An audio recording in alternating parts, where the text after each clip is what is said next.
Hi, everyone. Thank you so much for joining our Medicare General Enrollment Workshop. And thank you to Kelly Dellinger from the Senior Health Insurance Program for joining us to answer questions. As many of you know, the Medicare General Enrollment period happens every year between January 1st and March 31st. During this time, people who are eligible for Medicare can sign up. So many of you have submitted questions about Medicare General Enrollment, and we'll get to those in a minute. But first, I wanted to provide a quick update on a few things I've been working on since January. President Biden recently announced a 3-month special enrollment period for those using the Affordable Care Act's health insurance marketplace. This was something that I've been advocating for since the very beginning of the pandemic. It's so important that we allow Americans to enroll in affordable health plans that not only cover COVID-19 testing and treatment, but also mental health and substance use disorder services, prescription drugs, and more. Congress is in the middle of developing another coronavirus relief package, which will make the investments that we need to end this pandemic and rebuild our economy. The package includes more resources to speed vaccination efforts and coronavirus testing and tracing, another round of economic impact payments, the checks, more small business relief, funding for schools and local governments, and so much more. It also includes 2 policies that I've led in the House: investing in our public health workforce to recruit, train, and employ hundreds of thousands of Americans to help with COVID-19 response efforts and long-term health needs in our communities, and my Healthcare Affordability Act, which would cap out-of-pocket premium costs for those Obamacare plans and lower premiums for existing enrollees by making tax credits for these plans more generous and available to more Americans. I hope to have an update for you very soon. But for now, I'd like to give Kelly an opportunity to give us some details about the Medicare General Enrollment period, and then we can take some of your questions. Kelly, thanks for being here. Thank you, Congresswoman. I appreciate it. I'm happy to be here. Okay, so Kelly, are you intending to have a video? I do have a slideshow. Okay, great. There we go. I first wanted to tell you a little bit about what SHIP is. It's the Senior Health Insurance Program. We're a free program provided by the Department on Aging. We don't sell anything.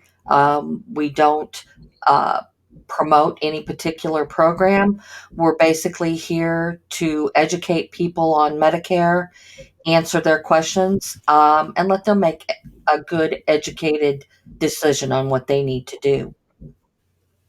Next slide. Who can get Medicare? People who are 65 or older. Also, people who are deemed disabled by Social Security and become eligible after they've been on Social Security for 24 months. So the 25th month would begin their Medicare eligibility.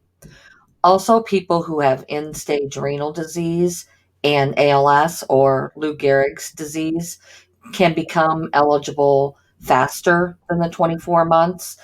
They need some expensive medical treatment faster than the 24 months, so they can get in faster than that. You do have to be a U.S. citizen or a legal resident with at least 5 years of continuous residence at the time of your application. Next slide. So when can people sign up? You can sign up there's a 7-month period of time when you can sign up. You can sign up 3 months prior to your 65th birthday, month of your 65th birthday, and 3 months after your 65th birthday. Now that could also be for a person who is under age 65 and is going to be getting on Medicare due to disability. So that would be 3 months prior to the 25th month of their disability, the 25th month, and 3 months after that. So those are the people that can normally sign up. Unfortunately, sometimes people miss that period when they're allowed to sign up, and you can't just sign up anytime. So then we have the general enrollment period. Next slide, please.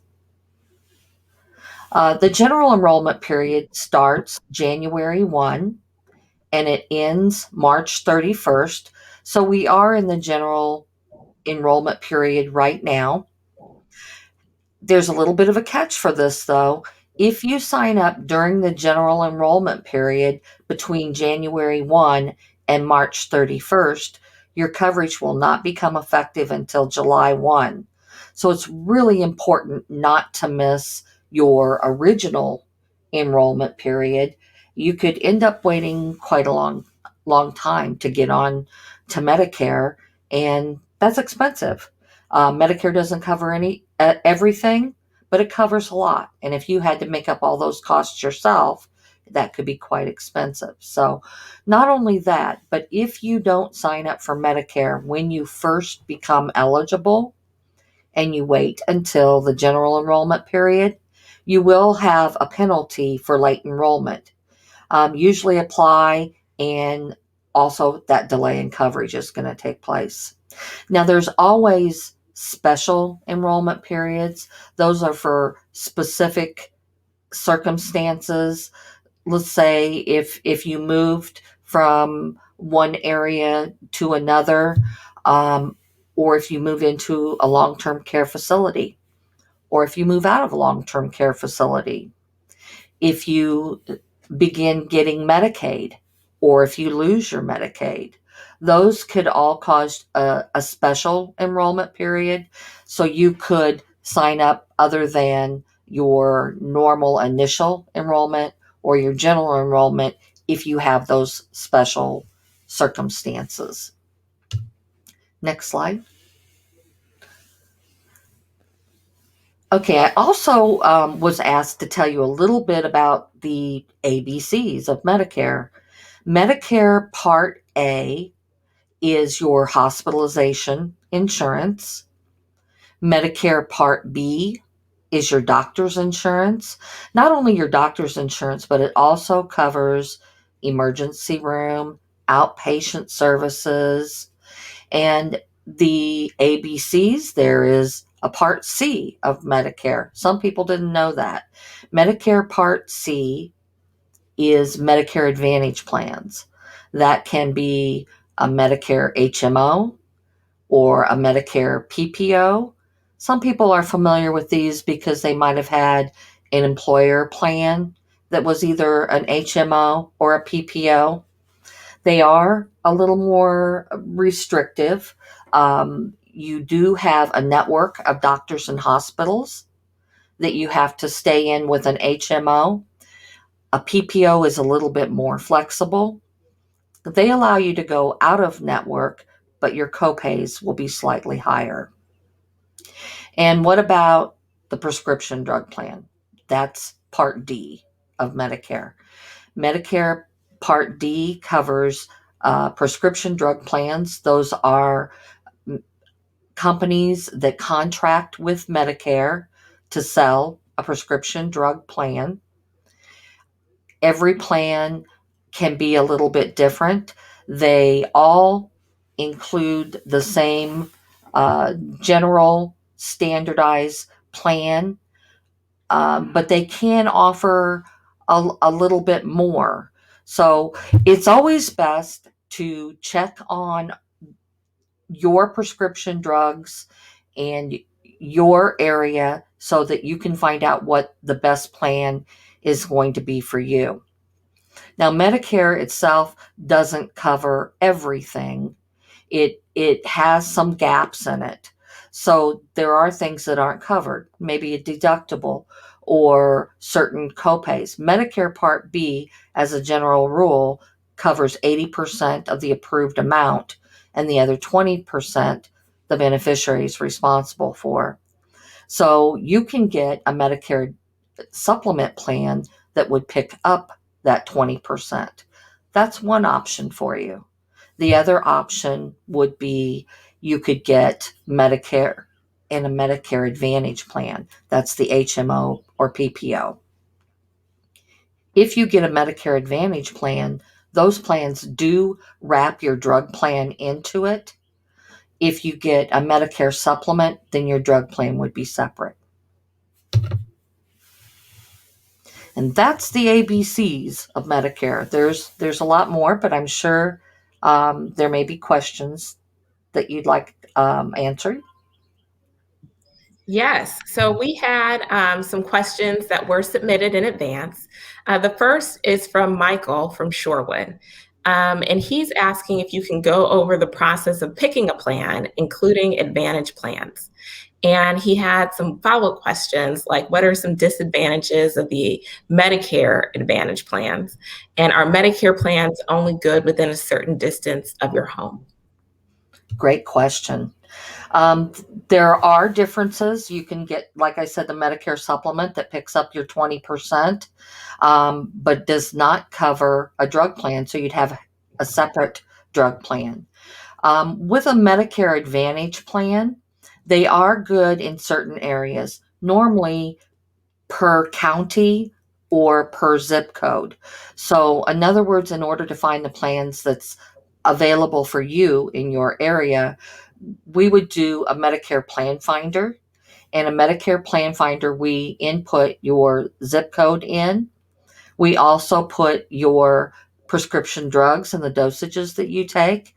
And then the Medicare plan finder will show us all the plans that's available in your area, specially tailored for you based on the prescription drugs that you take and the area that you live in. There are some filters on that plan. So the way we normally filter that plan is give us the least expensive plan with the most coverage. And it'll give us the plans starting with the least expensive and then going up from there. Are there any downsides to a Medicare Advantage plan? They're more restrictive since it has uh, a network of doctors and hospitals that you have to use. If you go out of that network, it covers nothing. So that is more restrictive than, say, a Medicare supplement or even a PPO. A PPO is also a Medicare Advantage plan, and they do have a network of doctors and hospitals, but you can go out of network and pay a little bit higher copay. So it gives you more flexibility than the HMO. As a general rule, the HMOs would be the least expensive and PPOs would be a little bit higher, but they have more flexibility. And did you address the distance piece? It's usually within, pardon me, it's usually within your zip code or your county. Um, if you move from one county to another, you probably would have to change your Medicare Advantage plan because it's not usually offered in different counties. So it is in a certain geographical area, not a matter of miles, but within a certain um, perimeter. Usually, when you sign up for an HMO or a PPO, our first suggestion is that you check with all of your doctors to make sure that they accept that particular plan in your area. Now, I do want to add one little thing about that, though. Um, it's not a good plan for people who are snowbirds. Maybe go somewhere warm in the winter and stay here in the nicer weather. That plan wouldn't work outside of their area, with one exception. If they're visiting, they have a short vacation, they're in Florida, they're enjoying the sunshine, and they have a medical emergency, they can use their Medicare Advantage plan for an emergency. But that plan would expect the person to come back to their home state and finish up their care as soon as they're well enough to do that. Right. So, just to be very clear about it, if someone's on vacation, right, if you have a trip coming up, it's not as if your healthcare coverage would not work someplace else in the event of an emergency. But for the best coverage options, right, the choice of providers, and care settings that is going to be tied to your home when selecting a Medicare Advantage plan. Is that correct? That is correct. That Okay. is correct.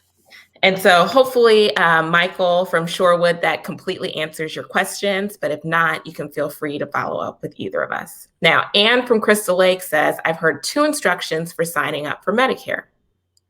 The booklet from the website says to apply 3 months before I turn 65, but other sources say that if I'm already on Social Security, I'll be signed up automatically when I turn 65. So which one is it?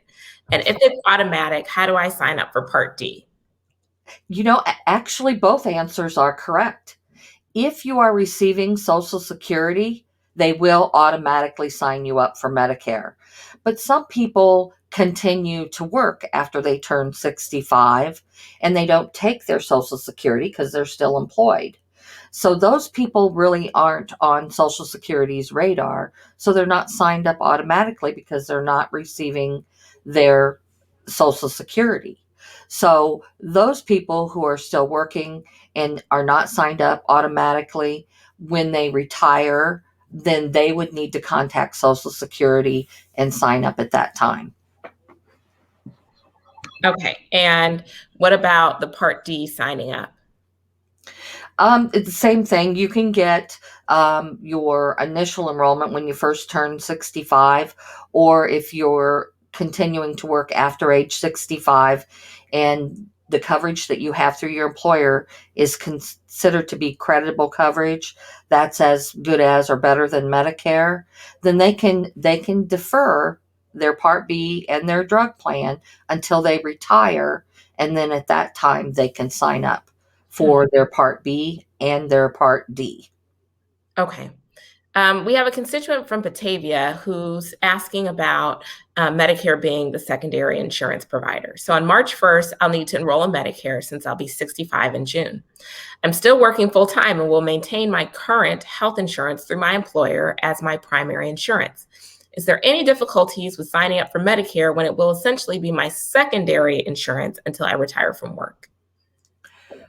Well, first of all, they wouldn't have to sign up for Medicare. They could defer their Part B and continue to keep the plan unless it's a small employer.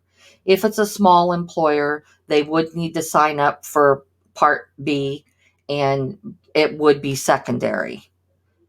And what was the other part to that question? For And this? then the other part was, um, would there be any difficulties with signing up if it's going to be the secondary insurance? There aren't any difficulties with signing up. You sign up through Social Security. There's 2 forms that you have to have filled out. One form that the beneficiary fills out, and one form that the employer fills out. Okay. And then another constituent from Batavia says, once I retire from working, how do I find out if I'll be able to use my current doctors with Medicare? I would just ask the doctors. Most doctors do accept Medicare. It's widely accepted uh, anywhere in the United States. Medicare would be accepted. But you would just need to ask your doctor if they accept it. Okay. Connie asks, is there a patient advocate in Illinois who can help us deal with issues like Medicare refusing to pay for treatments or medicines that my doctors prescribe for me? That would be the senior health insurance program. We're here to help with all of those type issues. You can call us at our toll-free number. You can email us at our email address that's on the screen. We also have a website. You can go and get information about SHIP on the website. Once you call the toll-free number, you do have to push, I'm not sure which number it is, to talk to a SHIP representative, but they will connect you with us. And just for point of information, we have SHIP counselors all over the state of Illinois, um, in multiple counties. Um, some counties we have more than one SHIP site, so there's people out there that you can, I'm going to say, normally talk face to face with, when we're not in a COVID Right. situation. But you can talk face to face, or you can call us anytime, Monday through Friday, 8:30 to 5, and we would be happy to help with those things. Okay, good. Now, Faith from North Aurora says, how do we get seniors the dental work needed? Partials, dentures? Are there certain dentists that'll work with Medicare patients? Good question. First of all, Medicare, as a general rule, does not cover any dental. They say, we used to say they don't cover dental unless you break your face. If you had a broken jaw or a illness or injury that affected your jaw, then Medicare may cover dental, but general dental Medicare does not cover. However, if you have a Medicare Advantage plan, they do cover some dental. Sometimes it is a just a small amount of dental, not a real comprehensive plan. But some Medicare Advantage plans have a comprehensive plan that you can purchase for an additional amount. If you have a Medicare and a Medicare supplement, the Medicare supplement doesn't cover dental either. But there are some plans out there that you can add on to, in addition to your Medicare Part D and your supplement. You can add on just dental. You can just add on dental. And there are some things out there that have like additional vision plans as well. That's right. So depending on what type of plan that you select, whether you have the supplemental or if you elect a Medicare Advantage, or if you just forego that kind of Part C area, you can still sign up for a dental related plan if You you'd can. like. Absolutely. Paulina from Gurnee says, I'm currently on Medicare because of a disability. I turned 65 in May. I will lose my employer's supplemental insurance and I'll need to get a Medigap plan and drug coverage. How do I do this? And how would I learn about which supplemental insurance programs are available and what they offer? So to your point, the dental, vision, and prescriptions. Well, first of all, they have the same rights to get a Medicare Advantage plan as anyone else. So they could get a Medicare Advantage plan that covers, their medical, some vision, some dental, some hearing. But they also have the right to purchase a Medicare supplement. Medicare supplements used to be only offered to people who are over age 65. In the state of Illinois, you can now get them if you're under age 65 on Medicare due to disability. Unfortunately, the prices are more expensive for someone who's under age 65. But because of that, when they turn 65, they're given a second open enrollment period so that they can change plans to something that's less expensive, offered to those that are over age 65. Yeah.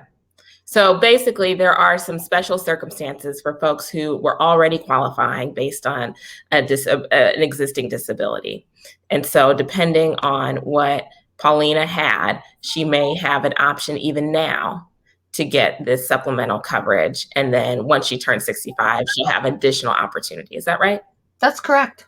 Okay. And Paulina, if you're watching, if you have any questions, you can give us a call or give SHIP a call.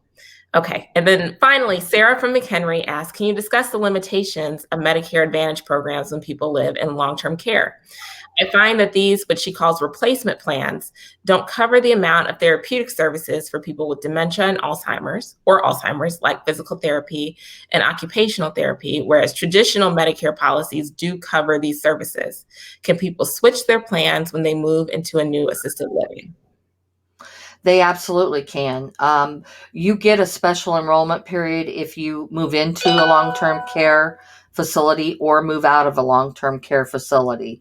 So it is an additional opportunity for you to take advantage of changing plans to something that would suit your needs better. Okay. Well, that's the end of our prepared questions. I'd just like to really say thank you, Kelly, for sharing your information with us once again. We appreciate your time today. And thanks to everyone who's joined us. please know that our office is here for you today and every day with resources and experience in cutting through red tape to help our community.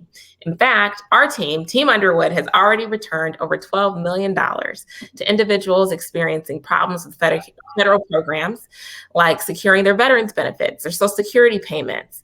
We've helped people with their Medicare benefits and unresolved visa and passport issues, and so much more. So please reach out to my office online at underwood.house.gov, or you can call us at 630-549-2190 to connect with my staff. Take good care of yourselves, everybody. And thanks again for joining our Medicare workshop today. Thank you. Bye-bye.